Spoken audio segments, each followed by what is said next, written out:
সেদিন পড়লাম দুটো লাইন, খুব মন ছুঁয়ে গেল, খুব সুন্দর। শ্রীকৃষ্ণ বলছেন, যদি কর্ম ব্যর্থ হতো তাহলে ভগবত গীতা লেখাই হতো না। যদি ফলই সব কিছু হতো তাহলে ভগবান শ্রীকৃষ্ণ কখনো কর্তব্য শেখাতেন না।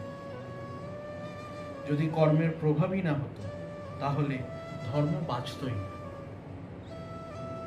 যদি কর্ম বন্ধন না হতো তাহলে মুক্তির মার্গই তৈরি হতো না।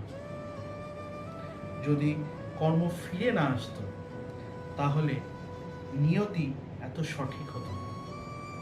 আর যদি অন্ধকারই সত্যি হতো তাহলে সূর্য কখনো উদয়ই হতো না। আমরা সবাই বলে থাকি নিয়তি নিয়তি নিয়তি। হিন্দিতে একটা কথা আছে না, নিয়তি।